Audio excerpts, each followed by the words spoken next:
Today I'm going to show you step by step how I paint this beach scene. I'm going to talk about all the supplies that I use, as well as color mixing, watercolor timing, and values. After I've laid in the drawing for the scene, I wet down the back and the front of the paper. Now, during this first phase, I'm really thinking about all the light that's in the scene. So I'm looking at the sky, the areas of water that are lighter, and the bits of the figures and other areas that I'm going to paint around in my next wash. So I'm going to start with the sky up here first. And what I'm doing is laying in the light color for how the clouds are going to appear. So that's a little bit of raw sienna and some lavender. And then down here, I'm thinking about where the light is hitting the rocks. So I'm laying in a bit more warmer tone on the areas that are going to be in light. And this is raw sienna with a little bit of lavender. But the warmer areas here are a little bit more raw sienna. And after that has had just a minute to sit, I'm going in with some blue, and this is some cerulean and some cobalt blue, and I'm going to negatively paint around the clouds. So I'm going around a few little areas here to suggest some clouds up in the sky, bringing that blue down, and I'm stopping right around here when I get to the edge of where the rocks are. And by just negatively painting around a few of those lighter areas, I'm suggesting some clouds up in the sky. It's a little more interesting than just covering the whole sky with just solid blue. It gives us a little bit of interest, and it's also true to the reference photo as well. Now, when I get down near the horizon here, I've used a little bit of Cobalt Teal Blue. It's kind of subtle, but right here near the horizon, I like to mix it up and not just use the same solid color of blue all over the sky, but add a little bit of nuance. Those little touches of different pigments add some subtle variation and differences into your wash. So I'm bringing that down to the horizon. And now when I get down to where the water is, I didn't want to have a really hard line for the horizon. So while this is still damp and wet, I'm using deeper, richer pigment and dropping that in now to get that soft, nondescript edge right here that shows where the water ends and where the sky begins. And as I've worked my way down to here, the paper, if you'll remember, I did dampen my entire sheet of paper, but it's dry enough that if I do a fast brush mark, I can leave little bits of white behind of the paper. And I wanted to suggest some of the breaking waves down here, and that's the technique that I'm using for that. Also, you'll notice that in this water, when it's deeper, further back in the distance, I'm using more cooler colors. When I get down closer to the foreground, I'm using a little bit of raw sienna, a little bit of Cobalt Turquoise to add a different tone here at the bottom of the water. Now that little difference in color temperature helps create a feeling of depth in the scene. And again, I didn't want to use the same blue all the way from the back of where we see the water all the way down to the front. Adding in those little bits of variety makes a nice difference in your painting. So I'm carefully deciding what bits of this white I want to leave behind to suggest some of these breaking waves, and everything else I'm just covering over. And I've come down to about where the rocks start, and then I've switched brushes, and now I'm adding in some of the warm tone for where the rocks start and where the water ends. Now, when I'm painting these rocks, it can feel complicated. There's a lot of little shapes, and if I look closely at individual rocks and I'm trying to paint every single rock, it doesn't work. I'm trying to create an impression of this area. That means I'm squinting at it. I'm looking generally at the shapes of the rock. I'm thinking about the color change that happens, the cool and the warm. And when I come back to this area later in the painting and I'm looking at the darker areas, I'm going to do the same thing. I'm going to squint and try to generally create an impression of this area and not try to paint every single rock and get it exactly how it is in the photo. I'm never going to be able to copy that exactly, so I want to create something that's a little more loose that represents that area. Now we have this cool little tower over here, and I'm dropping in the blue for that's going to be in light. So I'm letting those colors merge in with the warm tone of the rocks, And just dropping that in now, knowing that I'm going to negatively paint around a lot of that later to really show the light that's hitting the side of it. So again, remember the first wash here, all about the light. What are the areas that are in light? And we really need to paint those areas specifically. The other areas we will cover up with the middle value wash and darks. And as I work down into here, I can drop in some of the color for the hill. I'm using some Cobalt Turquoise, some raw sienna. And again, I'm letting these edges get lost. I'm letting the colors merge together on the paper, and I'm slowly working my way methodically through the scene. This is why it was important to wet down the front and back of the paper, because while I'm getting harder edges here at the edge of where I'm working, I can still work back into the areas that are damp of the paper and get a nice seamless flow from each of the colors. It's easier to do that when I'm working on damp paper rather than dry paper. So adding a little bit of variety and difference within this green part of the wash, working in a little bit of raw umber. You can see these areas here. And I'm negatively painting around the figures for now. So I don't want that green mixing in with their skin tone, and the paper has dried enough where I can paint around them and get that hard edge. I'm gonna zip forward a little bit. And you'll notice as I get closer to us down in this part of the scene, I'm mixing in warmer colors. So I'm using color temperature to bring more attention to this area. I don't want to use that same warmth that I used all over. I'm adding some variety and also increasing the saturation down here in the middle and foreground of the painting. And I'm dropping in some skin tone. For that, I'm using raw sienna with a little bit of rose madder permanent and letting that, again, just fuzz with the light areas of the beach. I know that when I come back in and paint these darker shapes in the background, that will define these figures. I can get as much detail as I want in that part of the process. But right now, we're keeping everything loose and abstract. We're letting colors kind of melt and blend together on the paper, knowing that we will get the definition and the detail later on in the painting process. Dropping in some light tone for their clothes, the area of their clothes that are going to stay in the light.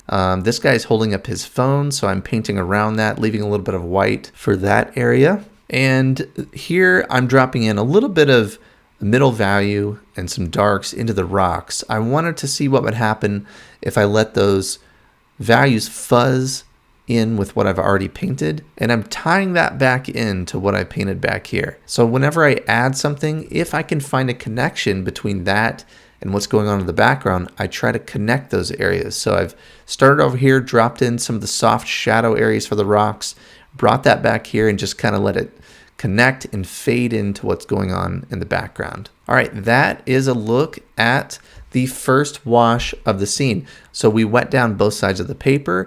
We started over here and we dropped in the light area for the clouds, dropped in some warmth for the rocks. Then I went back in, painted the blue of the sky around the clouds, came down here, painted the water, the areas of the sand, dropped in the color of this, painted it, some of the green for the background of the tree, dropped in the light values of the figure, and that's where we find ourselves now. At this point, I'm going to let my paper dry completely, and then I'm going to come back in and we're going to paint the large middle value connected shape of the scene. All right, my paper has dried at this point, and I'm going to start by painting the shadow part of the hill behind the beach here. So I'm going to start with that shape. I'm going to work over here from the left. Let me zip ahead and kind of show you where we're going. And I'm looking for all those connections. And this is kind of where we're going to end up. But now I'm starting with this hill in the background. So for that, I'm using some Cobalt Blue, some burnt sienna, neutral tint. In areas where I want it to be warmer, I can mix in more warm tone. But a lot of this is in shadow, and it looks nice and cool as far as color temperature. So I'm keeping that relatively cool. And then down here, you'll see I'm connecting that into the shadow areas on the grassy hill. So I'm working in some darker greens, negatively painting around this that's going to be left in light. and taking my time and working methodically to find that connected middle value shape. And behind the figures here, you can see in the reference photo is just some things that are in shadow. And those aren't really important other than the fact that they are a connector between what's happening here, and the shadow and areas on the ground. So when you're painting that large connected shape and you're thinking about what's in the background, try to keep it minimal, nondescript, squint, see it as a large shape as much as you can. So here I'm working into the rocks, and there's parts of the rocks that are in light that I want to be mindful of. So there's little bits that I want to leave behind and kind of show the complexity of the rocks, but again, not get too bogged down in detail. Trying to take my time, look for connections. And you'll see here, there's some part of the rocks that were in light. So the light was catching some of those, and then this is the shadow side. And I have this smaller brush in my hand over here. I'm using a medium round brush for most of this, but I like to usually work with 2 brushes during this phase. Now you'll see I'm coming over here and I'm softening a few of those edges. I like to create a variety of edge. Even though the paper is dry, if I can soften some of those and create some lost edges, it makes it not look so cut out and just hard edges everywhere. So I like to add a little bit of variety of edges. And there's a little bit of warmth I dropped in on the rocks, trying to suggest some of this. And I'm coming down to where the rocks meet the water and working my way back over here into this shadow shape that's going to connect these rocks into that background. And before this dries, I wanted to connect the shadow part of this, I assume it's a lifeguard tower, but the shadow part of that into what's happening with the hill. And so I'm going right up to that edge, connecting that, leaving the part that's in light. So now I have a nice light and shadow effect here. Taking my time, dragging, breaking some of these lines up, and coming down here and looking for connections. So there is this interesting looking bench here, and it's all kind of the same tone as the sand. So I was trying to define that by just painting the shadow area around it. And I think it turned out okay. It was a little confusing, but it does add something interesting that breaks up this area of the painting. Gives us a little bit of interest down in this third. And the bottom of it, the shadow, I'm connecting right into the shape, dragging that across. And now I'm working with my smaller brush, tying in the shadow side of the rocks into the background here, looking for connections. So earlier I mentioned how I'm looking at the rocks down here. I'm really trying to create an impression. Well, part of that is I'm also trying to find connections. And if I can connect these little shapes together in some way, it's more pleasing to the eye and it's more unifying than painting a lot of separate little dark marks all over the place. So I'm looking at the shape of those rocks, trying to find a connection. And now I'm adding a little bit more to the water. So part of the water was in shadow. So I'm painting one more layer over the water here.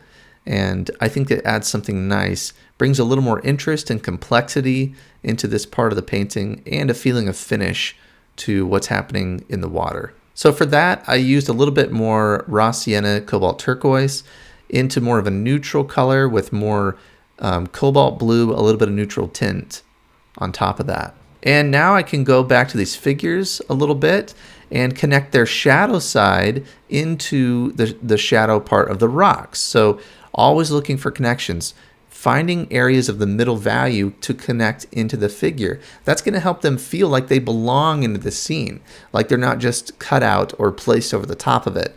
So in each phase, I try to find a connection between that value and whatever the main part of the scene is, whether it's figures or cars or anything else, trying to tie them in to the painting in each phase.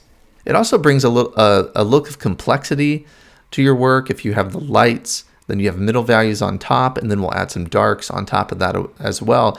So even within the figures, I have a full range of values from light to dark. And I'm finally getting some darks on them, and that's really bringing them forward, adding some interest into that part of the painting. So that's the middle value shape there. And now what I'm going to do is go in and add the darks and the details to bring this painting together and finish it. So I felt like we needed a little more interest or a little more value here on the foreground of the sand. So I'm doing a little wash with this sand color one more time, and that allows me to leave behind some light on the rocks.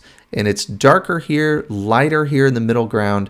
It also helps me draw the viewer's eye into the scene by focusing those values and interest right here in the middle of the painting a little bit better with that wash. There's before the wash, and that's after I added it in. I'm using a little bit of gouache here to add the railings on this tower, just enough to kind of break up that shape, add enough interest. I'm not trying to paint everything exactly as it is, but it's a great way to add a little more detail and break up this shape and add some interest here. Now there's this interesting little tower, this pointy part on the top of this, and that's a nice vertical. Plus it breaks up this dark of the background a little bit and adds more of a feeling of finish and importance to this area of the scene. And I took some gouache and added a few little highlights in the rocks right here in the middle ground where I want to focus the painting. I needed to connect my figures to the ground with a shadow, and now just adding in a little more details. I felt like the rocks right around them could use a little more contrast and interest, so I'm adding that in. I added a few little directional lines. This is a subtle little thing, a few little sweeping lines into the scene that helps to draw our eyes into the scene. And finally, I felt like the scene could use a few little birds, some seagulls flying around. I had a few little incidental highlights that I left around here. I'm using this palette knife and just scraping in a couple little brighter marks to break up those darks. And then I added a few little birds flying over here. That is a look at the final painting, and I hope that that is helpful for you to see this from start to finish, to understand what I'm accomplishing within each phase of the painting, the lights, the middle tones, and using the darks to polish and finish up the painting. Next week, I'm going to show you how to paint a street scene. So I'm going to go through that and breaking down the complexity of the scene, again, understanding how to take it on in steps. Go ahead and hit that subscribe button, hit the little bell to get notifications. I post a new video every single Monday. You're not going to want to miss any one of these videos. I know I covered a lot in this video today about composition and your first, second, and third washes of the scene, and I know it's a lot to take in. If you're looking for a resource to help you right now, take a look at this. Have you ever been really excited about a painting and you get all set up, you find that right reference that you're excited about, and then it's time to go and you feel lost? I have a free resource that I want to give to you today that can help with these problems. My 5 steps to plan a successful watercolor painting. I walk you through the crucial planning phase of your painting that will help you understand what you're going to paint first, second, and third. The planning is really so important, especially in watercolor. This medium is harder to correct. It's so immediate. So having that plan is very important. I send you a PDF that you can download. And the great thing about this is you can have it on your phone. You could print it out. You can download this right now before you start your next painting. All you have to do is follow this link here and download my 5-step guide to planning a successful watercolor painting.